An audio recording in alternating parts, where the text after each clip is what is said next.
Hey guys, Scott here with a new beer dissection video. I got a nice treat here today. It's one of the limited releases from Brooklyn Brewery. Their black chocolate stout, which is an Imperial stout. I'm sure I've done a video on under the what is styles if you want to know the whole history about Imperial stout, or just even cherry pick one of the stout videos. They go into all the history that stout derived from porter and went on. And they called it Russian Imperial Stout because when England was shipping the beer over to Russia a few hundred years ago, they took a liking to it, the imperial courts over there and a lot of the Russian imperial figures over there. So they used to call it Russian Imperial Stout, but now they've just called it Imperial Stout. The Beer Judge Certification Program, I've done a video exclusively on beer styles and the importance of them. They chopped the Russian part off. It has nothing to do with the conflict with Russia and Ukraine. If I remember correctly, it was because some of the history wasn't really made for that purpose. It kind of acquired that name. So they kind of chopped the Russian part off, and now it's just been Imperial Stout for a while. Imperial Stout has become very popular, especially in the United States, probably more than even in European countries and England itself. You have the Bourbon County stout, the oak age stout, and this one is coming in at 10% alcohol. Most Imperial stouts for style are somewhere between 8 and 12%. So after I have this one today, I may have to take a nap. So I'm not going to go into too much more history than that, but I have a lot of videos on what is style that explains from porter to stout. There may even actually be an Imperial Stout video exclusively that I have on that list explaining that. So, Brooklyn Brewery, which is where this is from, Garrett Oliver I believe he's still the headmaster brewer over there. He's been there for ages, and he's been probably one of the preeminent beer scholars, you want to say, besides just being a master brewer and brewing many other beers over the years other than just this beer. He has a lot of textbooks out there. I've read probably 3 of his textbooks for when I was studying for the Cicerone on food pairing, and there's a big encyclopedia, which I think there's a lot of authors for that one. I think he's just kind of the editor, for lack of a better word, for beer. It just says beer, and it's like the encyclopedia of beer. So, he's an icon basically in the beer industry, whether it's from brewing. Now, the interesting thing about this one, okay, it is an Imperial Stout. It is called Black Chocolate Stout, okay. The thing about this and why this one's so interesting is the fact that it uses 0 chocolate. No dark chocolate, milk chocolate. I don't even think they use, I got to check, cocoa nibs, which is like these little things in the brewing process that kind of give you the chocolate character. It's not actually chocolate though. So I'm not even sure, and I don't think they say on the bottle. I would have to dive really deep into it. Some of these breweries, they're not going to give you the full recipe, obviously. But he, in an interview, talked about this beer, again, that they're just using grains, which, most of the time with the grist, which is the recipe of grains for all these beers, uses like either a 2-row malt, pale 2-row, maybe even some Pilsner malt. But then there's grains like chocolate malt, okay, which again is not chocolate. It just gives, when it's kilned to a darker color, and adds some more roastiness to it. And there's black patent malt, roasted barley, which adds a lot of roasted flavor, coffee, espresso. What I'm trying to say is that what he did is he concocted a recipe with just the right amount of malt, okay? Not to make it be overly roasted and like with espresso, but just enough balance and maybe pulled back a little bit to kind of give that chocolate flavor.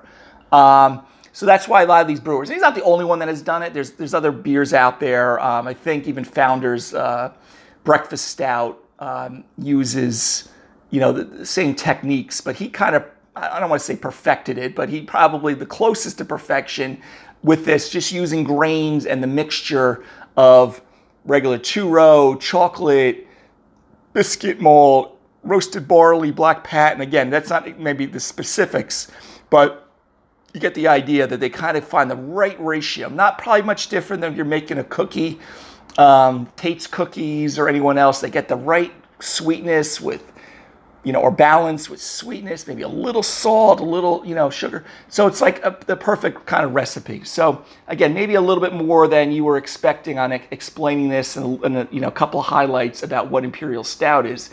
But this one's a limited release, meaning I think they just come out with it one time a year. I think I see it every year, but it doesn't stay in the stores very long.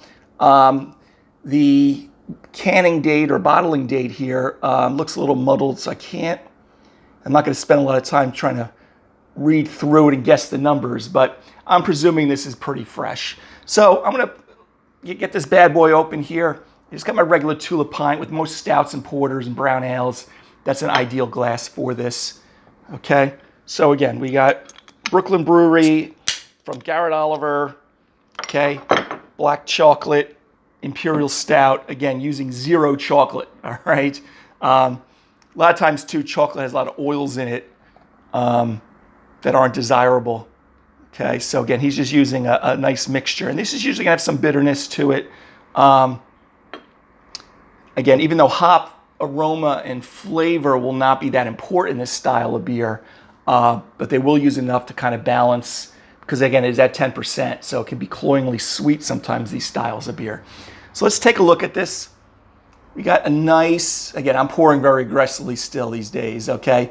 Got a light brown, okay, to kind of, if you want to say dark tan, light brown, pretty tight packed bubbles there.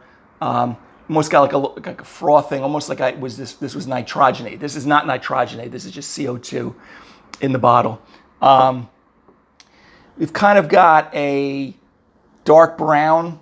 I'm not going to call it black. It's kind of like a medium dark brown. If someone wanted to say like a black, then I wouldn't disagree with them. But I can kind of see it is still kind of clear when I'm looking at it through the bottom of the glass. I do see a little light through there, so it is kind of clear, even though the color makes it seem like it's not clear. So very nice looking though. Again, I've had this before. Definitely a long time ago, because I think they had changed up their bottles and labels a year or two ago with most of their beers. Okay, guys, so let's take a sniff of the aroma. Oh yeah, wow! You kind of got that chocolate aroma. Kind of like kind of a dark chocolate, kind of roasted nibs type of aroma on there. Light roast. When I say roast, meaning like, light on the coffee aromas, but there is definitely roast in here. I would say kind of medium roasted. Dark fruit aromas, almost like roasted hazelnut kind of in there. Again, these aromas, they're not necessarily putting hazelnuts in the beer, of course.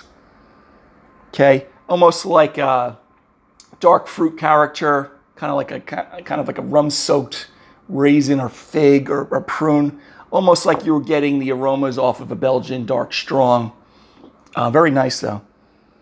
But there is that kind of subdued, kind of a cross between a dark chocolate and like a milk chocolate kind of aroma. Very pleasant though.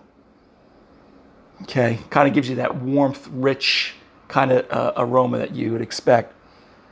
Maybe even like dates or caramelized figs, you even get kind of like a toffee, caramel kind of aroma to it also. All right, guys, so let's take a swig of this, okay? Wow. It's nice, very nice. Again, as I'm sitting here waiting to try to take it all in, the chocolate's kind of coming to the forefront. Like you had a piece of dark chocolate, like Giardelli or some whatever your high quality dark chocolate is. Again, you still get some of that roast, not as, as I'm taking, because I haven't had this in a while, there may be a little bit of that espresso roast on the taste buds. I'm not getting alcoholic warmth, which I usually get over 7.5%, 8%. As I drink the rest of the bottle later here, I'll probably take it in if there's some alcoholic warmth, but it's not, astringent or like some of these beers that are sitting, even double IPAs that are sitting at, 10, 12% sometimes, they kind of get that like boozy kind of flavor. This is actually quite smooth. Definitely full-bodied, which you would expect. But pretty smooth. You still get some of that, of course, the chocolate, that roasted nut, whether it's like a pecan or walnut. I said hazelnuts, but, name the nut. But when you roast them a little bit longer and they got that nice brownish, almost Maillard kind of reaction sitting there on the nut, and you eat them and they're kind of like, probably even more like a walnut, like a roasted walnut, which sometimes I use instead of pinoli nuts for pesto. If you ever taste them, roast them in a pan a little bit. That's kind of what I'm getting, a flavor also. But you do get that little toffee, nutty, of course, chocolate and roast. So very nice, though. It's just very, and it drinks a lot lighter than a 10% beer, and it definitely, I'm actually enjoying this more than I keep the Goose Island. That's right. Earlier I didn't say the Goose Island Bourbon County Oak Stout. Like, this has just got a nice, I think, balance between the bitterness, which the bitterness is definitely more moderate to pronounce. Now, you're not getting, so it kind of balances the sweetness from the malt. So your perceived bitterness is kind of, in a nice range that you're not, drinking some heavy IPA with that's off the charts, and you're getting that, puckering from there. This is pretty smooth. I think it's pretty balanced with the malt.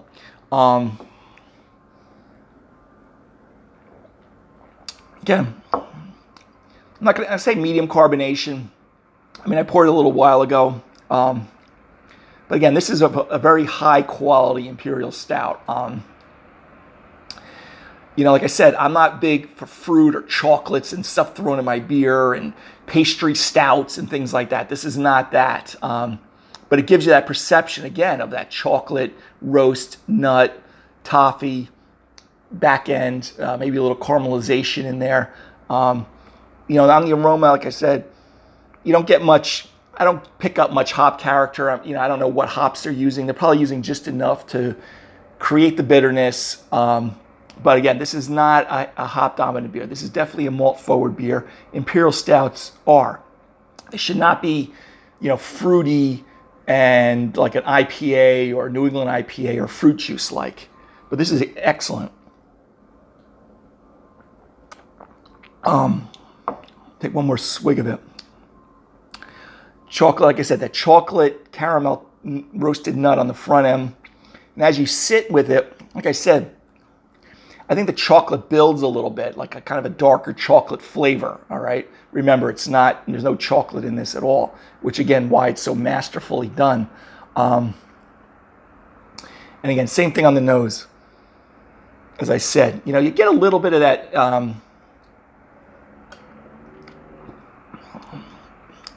dark fruit. Sometimes as I'm taking 3 or 4 swigs of this, dark fig, like that rum-soaked raisin, like I said, fig, dark fruit type of character, plum, anything like that along those lines, in conjunction with that chocolate toffee nut, which really makes this a very pleasant beer. All right, guys, hopefully that was a good description of a little history of the Imperial Stout. Grade-wise with this, there's nowhere to go but A+. I don't think I've given an A+ on a beer since I've been doing this, other than maybe one of my Belgian Trappist beers, and my West Flettering got an A+. But this is A+, no doubt. Highly recommended. If you do see in the stores, I'm filming this in the middle of June of 23. I don't know the particular date of when these come out, but if you see them in the store, I would grab them now. I don't know how long they're going to be out in the stores, but it is a limited release. Again, Brooklyn Brewery's Black Chocolate Stout uses 0 chocolate, just a blend of the grains to create that. But fantastic beer. This is a beer I would just kind of sit by the fireplace or on a cooler night. I'm enjoying this. Almost summer's about to start here, and I have no problem drinking. It doesn't matter. It doesn't have to be a winter night sitting by the fireplace. Maybe a cool summer night, got a fire pit going. This is great. Pairing wise, dark roasted meats, this would go fine with. Even dessert with this. Like I would use it with like a creme brulee with raspberries. Think of this as like chocolate being poured over it. Would be very good. Cheesecakes, things like that. Not that chocolate cake wouldn't be a problem, because they would kind of complement the flavors, but that may be a little too, in the industry they'll say matchy, like just chocolate, like you just want sometimes some contrast. So anyway, guys, a lot of info, a little highlight of the Imperial Stout history again, not too much, try not to kill you today. A little bit about Brooklyn Brewery and Garrett Oliver. This is an exceptional beer, highly recommended, and probably better than, maybe I should do a side-by-side one day with this and North Coast Old Rasputin Imperial Stout too, because that's a tremendous beer too. But doing a side-by-side would be nice to see which would win. All right, guys, until the next beer dissection video, have a great day. Take care. Bye-bye.